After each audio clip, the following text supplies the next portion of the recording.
Yes. Okay. So let's talk about our lab today. In a few minutes, we're going to head outside to actually do this thing.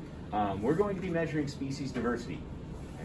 Okay. There's a number of different ways to do this, but essentially the question we want to answer is how diverse is that little ecosystem out there that we've kind of walked through a few times. Okay. Now diversity is a measure of a couple of things. It's not just how many different kinds of plants are out there or animals are out there.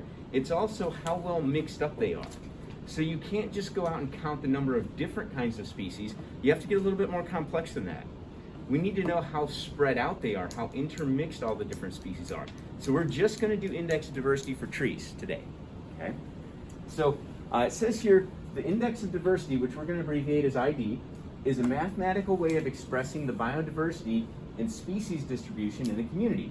So communities with many different species, i.e. a high index of diversity, will be able to withstand environmental changes better than communities with only a few species, or a low index of diversity. So why do we care? Well, there's a lot of reasons we care. First of all, if you like nature and you enjoy going out in nature, then you enjoy areas that have high diversity. There's way more animals, there's way more different kinds of plants.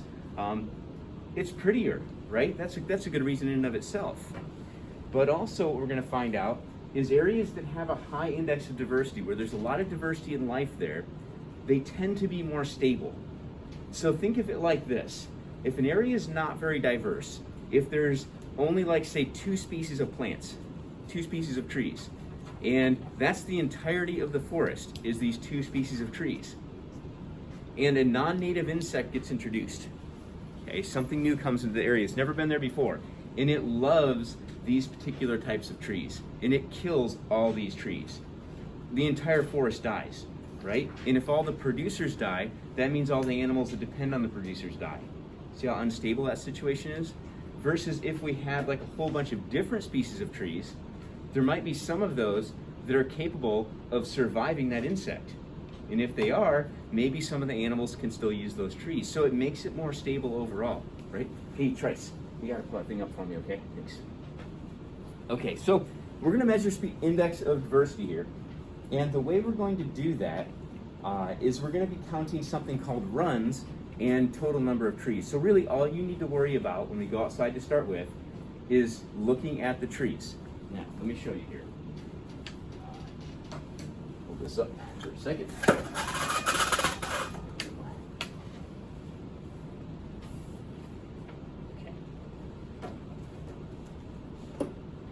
So let's pretend for a second that this is sort of the block of area that we're studying. It's kind of a rectangle.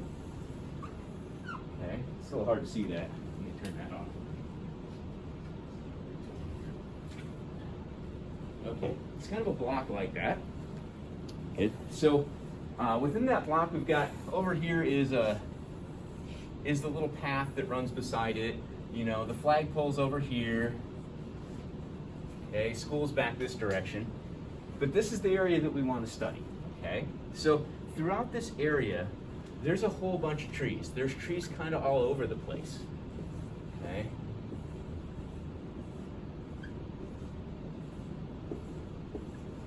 And all we're doing is studying the trees right now. And a few more on there. So what you're going to do is you're going to try and keep track of when a species changes, okay? So let's say you start over here, okay? So you're gonna start right here, and you're gonna start walking. Now, don't just go right down through the middle of it, pick an edge, because we need to go back and forth 4 times, okay? Or back and forth twice. So 4 passes, okay? So follow me along here. You can walk with your partner, it's totally fine. If only one of you wants to write the data down, that's okay too, because we're gonna have time when we get back up here to finish getting it all for everybody, okay? Give that thing a tug there, Dominique.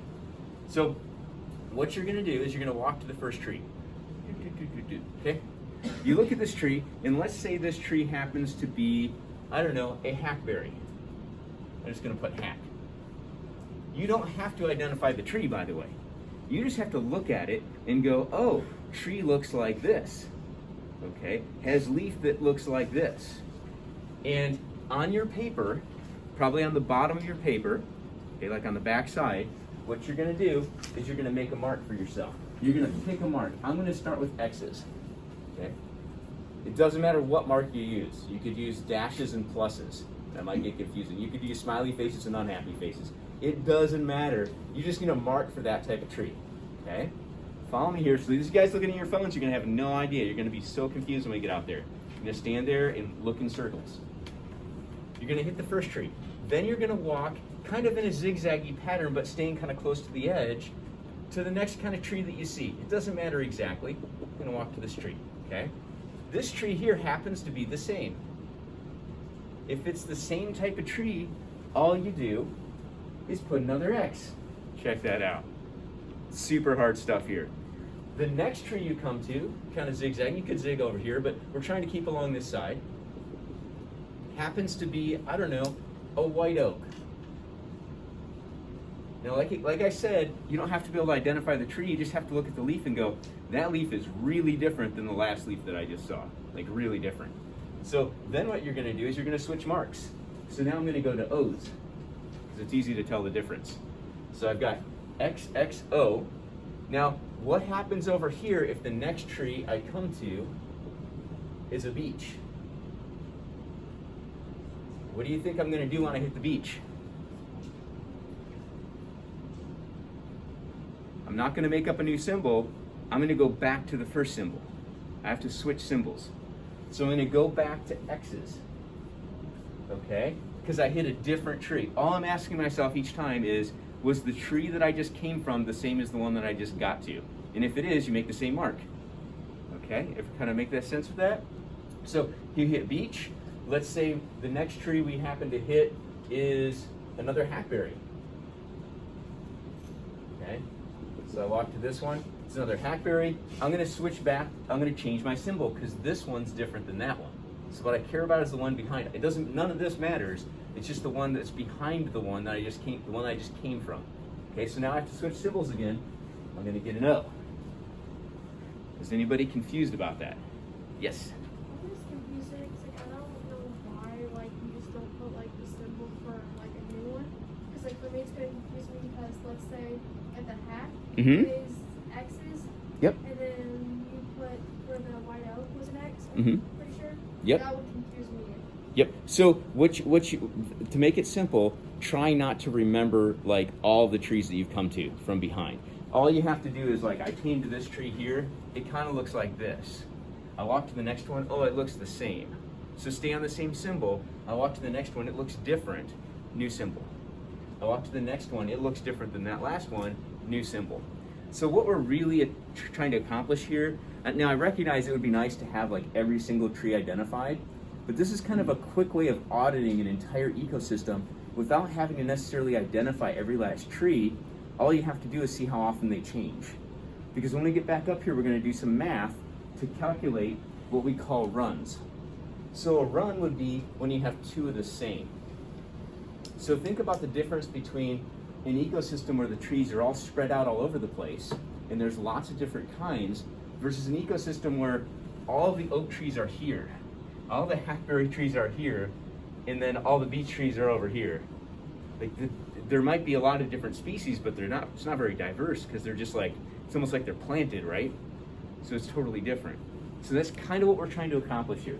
But yeah, it would be great if everybody knew their trees and we could write down absolutely every single last tree out there. And I'll probably do that for you just so we have a total count, just for the heck of it. But all you need to do is hugs and kisses here.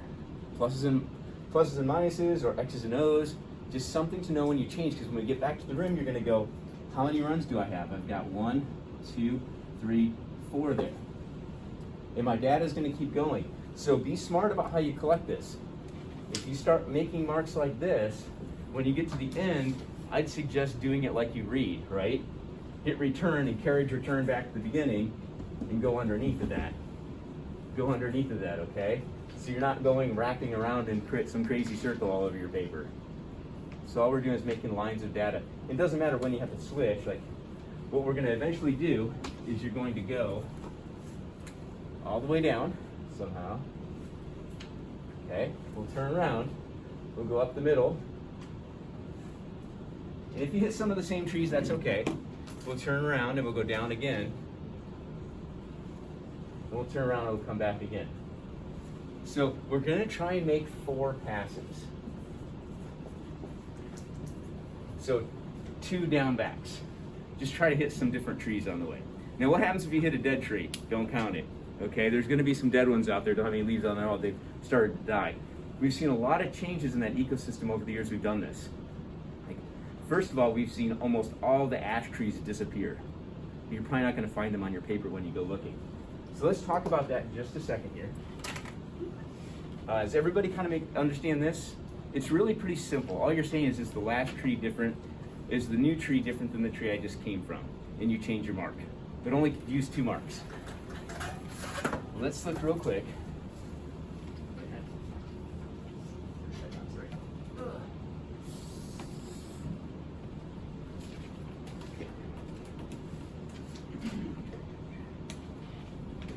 That boot back up there.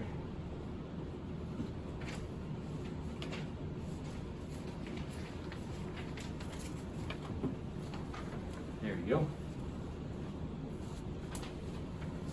All right, so where would you write this? I'd suggest you just flip this paper over, bring it with you, bring something to write on, and then down here someplace, just start making, like, don't do this yet, obviously, because I'm just making this up. X, X, X, O, X, O, X, O, O, O, X, O. You're just gonna kind of do that. When you get to the end here, start back at the bottom again. Okay, and just keep your data all together, because you're gonna have quite a bit of data. Okay? Now, how do you know if the tree is different or not? Well, let's take a look here. So, let's say, what I did was I took and I literally scanned a picture of every single tree leaf that's out there. Yeah, I made this. So, this is a coffee tree. There is actually one coffee tree out there. You might find one like this. It's got crazy long leaves. They're like 3 feet long. That's huge. That leaf could be almost this long as this meter bar. That's a big leaf. It's pretty cool looking. So you might find that tree, but all you really need to know is it different? You might find some buckeye trees that have leaves that are kind of palmate like this. This is the Ohio buckeye. You might see the seeds on the ground too. They're pretty cool looking. You might find a sugar maple. Now, do you have to know it's a sugar maple? No, but anybody, even like little kid, can look at that one and go, different than this one. That's all you really need to be able to do. You don't need to be able to write down sugar maple. If you know, that's awesome. Does anybody know their trees? No, not so much. You guys don't do leaf collections anymore, do you? They were so much fun in school. We should do those again. We've got some ashes. Now, these are really similar, so if you count them as the same one, it's okay. So if you think you're on the same one, that's all right. Don't get stressed out about it. I'll tell you right now, there's very few of these at all out there because they've all been killed by the emerald ash borer. Bitternut hickories, okay, you'll see these. Look at how they look a little bit more bulbous, kind of a little bit more of a bulb on them than these guys have. That can kind of be helpful. The beech. It's going to look like this. It's very smooth, kind of feels a little bit leathery. The chestnut oak, okay? The white oak. I tried to put the ones on the same page that look kind of similar to help you out. That's what I did. The hackberry, which I was just mentioning, it's got crazy bumpy bark. You'll notice that even before you notice the leaves. If you look at the bark, you're like, gosh, look at all those bumps. It's a hackberry tree. These also get parasitized by little wasps that lay eggs on the leaves, and they grow these little wart-looking things on there, these little bumps. So you'll notice those, and it's particular to the hackberry. That's the tree they parasitize. So if you see those, you know you got the same kind of tree. Okay. The slippery elm does look pretty similar. I think there's only like one slippery elm tree out there. It's the big one with all the poison ivy on it. So don't touch the poison ivy, right? I'll point it out to you again when we get out there. It's end of the year, so it's not as nasty as it has been, but yeah. There are some wild black cherry trees out there. Got a very slick looking leaf. And I'll help you guys if you're like, I'm not sure if it's different, I can tell you. But don't be afraid to grab the leaf and feel it. This one's gonna feel like sandpaper. This one's gonna feel totally slick and smooth, even though they look a little bit similar. Okay? So that is essentially it. We're gonna be heading outside here in a minute. So leave your stuff up here, but get your papers, get a pencil. Okay, so we're back from collecting data now, and I have a sample set of student data here for you guys. So what we're going to do is we're going to go through and I'm going to show you how to figure out the stuff on the front here. So if we look at the front here, it asks us for a couple of different entries here. We want the number of species. This is the number of different types of trees. Okay, so going back to what Brooke said, you know, we do kind of have to know how many different kind of trees there are. The only thing is I did it for you. Now normally we just count them up out of the packet that we've got here. Normally just count them all up out of here because that's what we have. But in recent years, so many trees have died due to invasive species, due to drought, and other factors that it's changed a lot. So I just made a new count for you, and I'll count them up here. How many different species do we have? 1, 2, 3, 4, 5, 6, 7, 8, 9, 10, 11, 12. We're down to only 12 different species out there. Okay? And that's originally coming from, let's just take a gander here. 1, 2, 3, 4, 5, 6, 7, 8, 9, 10, 11, 12, 13. So we've totally lost one altogether. We used to have 13. We're down to 12. I think that's right. In some of these, a lot of these now that we only have like one left. So they're going to be gone soon. Okay, next up we need number of runs and number of trees. Okay. Number of trees is super duper easy. All you're going to do is count up the total number of marks all together. So you're going to go 1, 2, 3, 4, 5, 6, 7, 8, 9.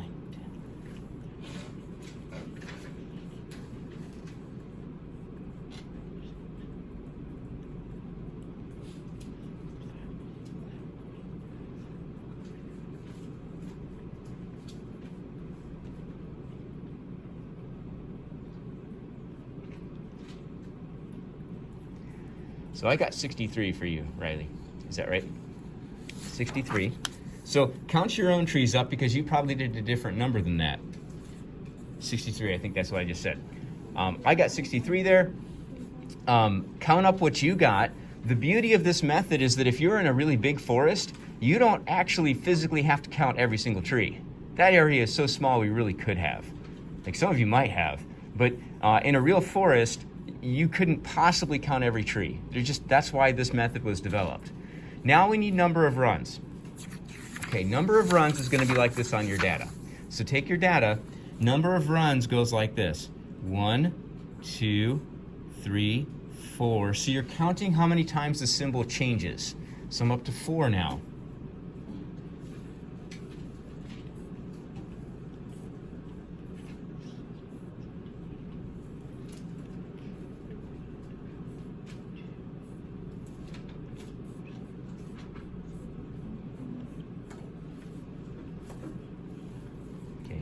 I got 37 on that, see if that's what you got. My data, by the way, goes like this. Left to right, and then left to right and down.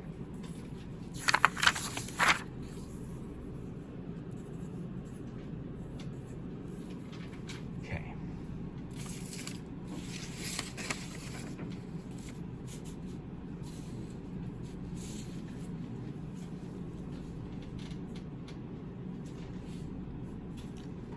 Got it? Now what we're going to do is use your own numbers because you may not have counted as many trees as she did, or you might have counted more, so you'll have very different results. If you're working from home, you can just use these numbers here.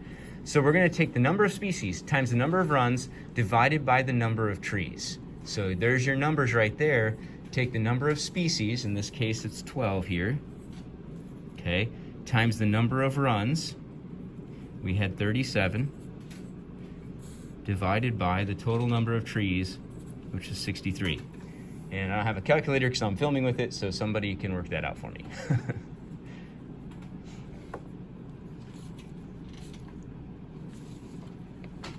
Yours is 7.05. Thank you. So if it's 7.05, I would put 7.1. I would round. Because I actually have, if we're talking sig figs, I have 2 sig figs in all of my measurements. So I'd get to keep 7.1. So that's my index of diversity is 7.1. So see what you guys get for yours. Did other folks get something kind of similar with their data, or did you get different numbers? How different? I got 1. 1? Holy cow! Something went way wrong there. What was your number of species? Should have been 12. 12. Number of runs? 45. 45 runs. Okay. Number of trees? 70. Ooh, you counted 70 trees. Good. So, do the math there again. You got 1? It should have been 8.6. That's what No, I got 8.3. Okay, There's good. a difference of 1. Oh, okay. That's better. So yeah, 8.3 is great. Yeah, if you should have a number that's probably somewhere. Usually we get anywhere between like 5 to like 8 something, or maybe even a 9. That'd be pretty high.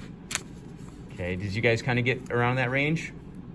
Should be about where you're at there. Okay, so keep that in mind as we answer these questions, because that's relational. We need to relate that back.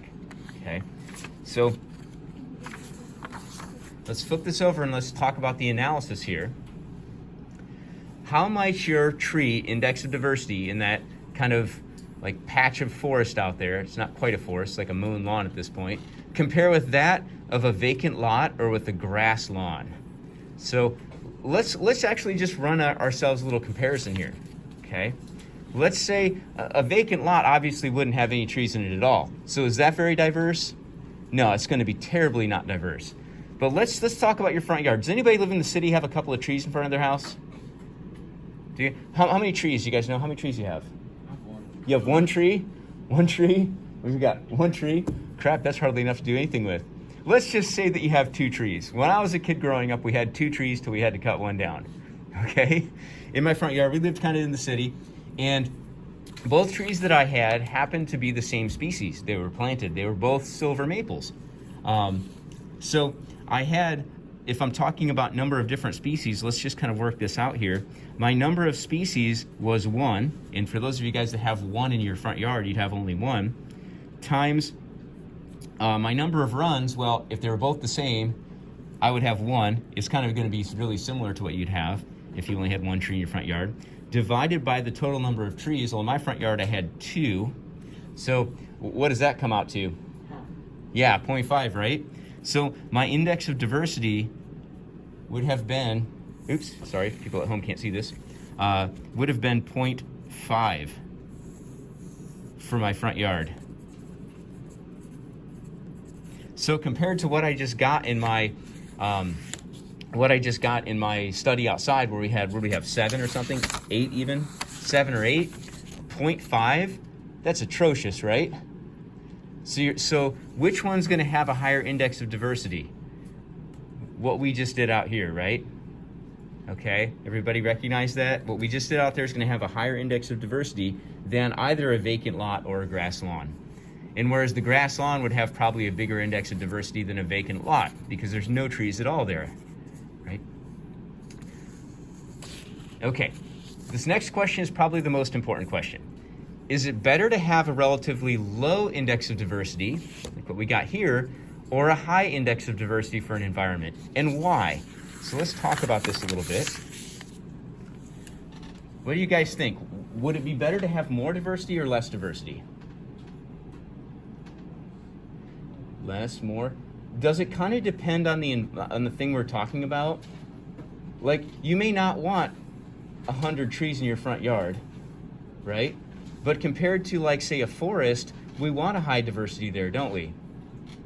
Okay, so it kind of depends on the environment you're in, but let's talk about why it matters. And I mentioned some of this at the beginning. So diversity is kind of a function of 2 things, first of all, okay? Diversity is a function of both how many species, many different species,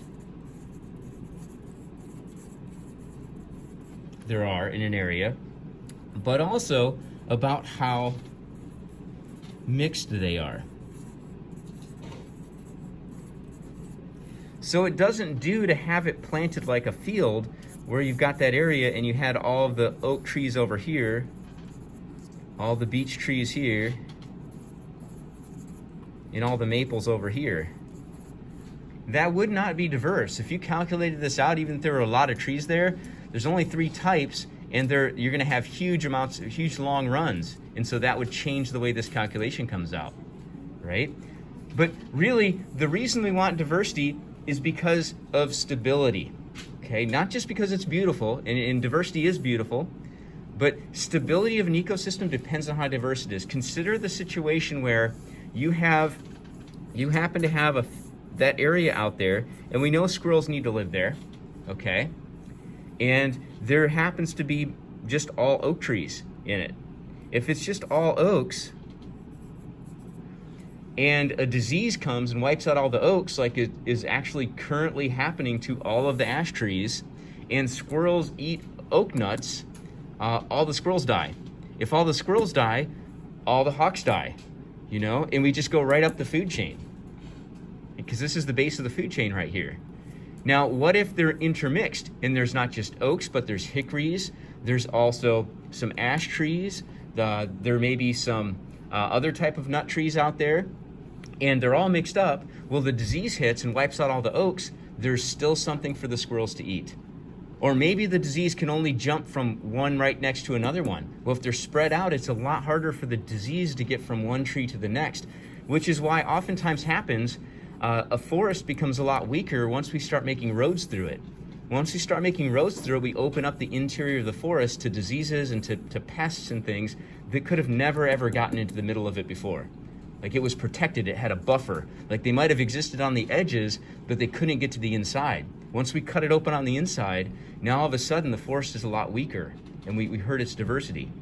Okay, so diversity is a really important thing for many reasons. So go ahead and open up the quiz right now, and it's learning. And you guys can use your papers to answer the questions. Should be pretty easy to do, I would think. There we go.